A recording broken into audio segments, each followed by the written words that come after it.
Tout le monde parle de Dieu, mais qui vit vraiment pour lui? Aujourd'hui, on voit Dieu partout. Dans les bios des réseaux sociaux, dans des slogans, sur des t-shirts, God First, Proverbe 31 Women, Homme de Dieu, les mots sont là. Mais où sont les fruits? Ce n'est pas une simple étiquette qui prouve qu'on appartient à Christ. Ce n'est pas le fait d'aller à l'église tous les dimanches ou de poster des versets en story qui montrent une réelle transformation.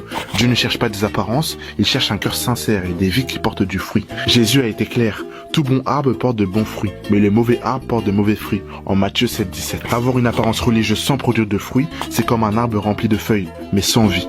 Et je ne vais pas mentir, même moi, en tant que créateur de contenu, j'ai dû faire une pause à un moment donné pendant 3 mois. Parce que je me sentais plus aligné avec le message que je voulais transmettre. Parfois, on parle de Dieu, on partage des versets, mais à l'intérieur, il y a un décalage entre ce qu'on dit et ce qu'on vit réellement.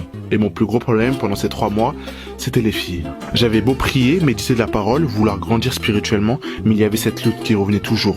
Et c'est là où j'ai compris une chose. On peut prêcher la vérité, mais si on ne laisse pas Dieu transformer notre cœur, ça ne reste que des mots.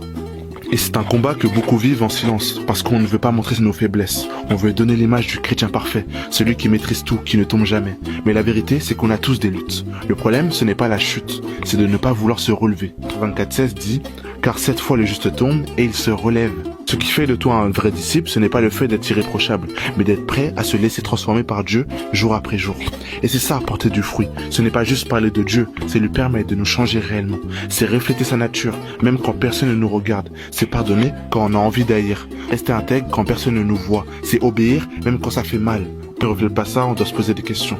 Est-ce qu'on vit réellement pour Dieu, ou est-ce qu'on joue un rôle? Ce qui compte, ce n'est pas ce qu'on prétend être, mais ce qu'on devient en Christ. Merci de m'avoir écouté. Ça fait du bien.